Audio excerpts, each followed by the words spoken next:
Assalamualaikum warahmatullahi wabarakatuh. Balik lagi ke channel ini. Buat teman-teman yang nanyain apa sih alat-alat untuk sablon manual, pertama rakel. Rakel itu ada dua jenis ya. Pertama rakel lancip sama rakel kotak. Rakel kotak untuk fungsinya untuk sablon plastisol, tinta yang berbasis solvent base. Dan yang kedua, rakel lancip itu untuk jenis sablon rubber.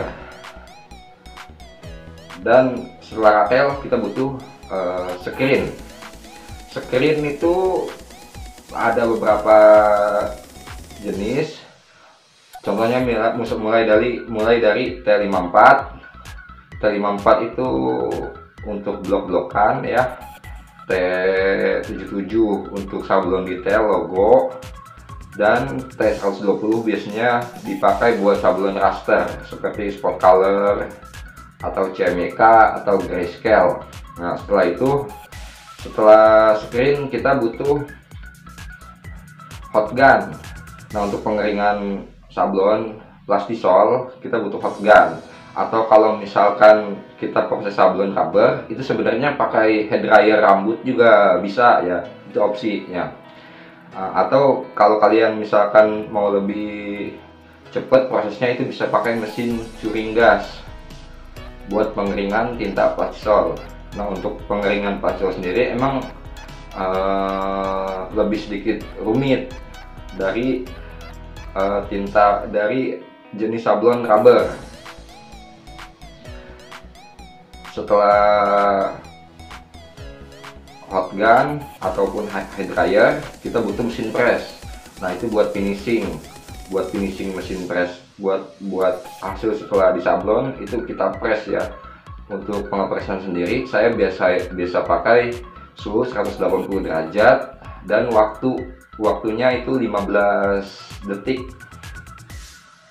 Ataupun buat kalian yang belum punya mesin press, itu bisa alternatif lain itu pakai setrikaan sama pakai tatakan teflon, tapi itu hanya bisa untuk sablon rubber dan super white rubber dan extender.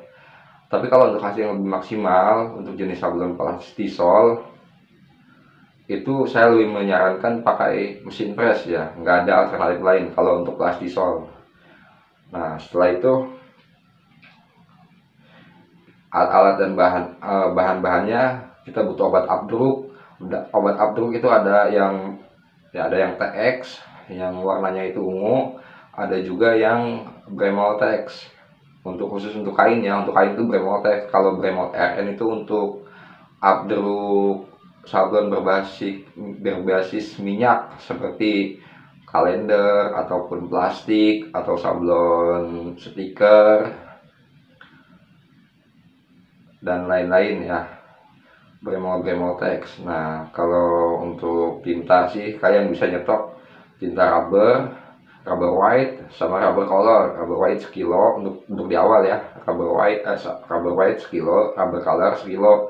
Dan untuk pewarnaan sendiri untuk di jenis sablon rubber itu kalian bisa pakai pigmen ya, pigmen merah, biru, kuning, hitam untuk dasar-dasar aja dulu. Nah, nanti kalau misalnya masalah kombinasi warna, nanti kedepannya juga kalian pasti bakal cari tahu sendiri ya. Contoh misalkan kuning ditambah merah, itu kan hasilnya akan jadi oranye untuk kalian yang butuh tinta warna oranye.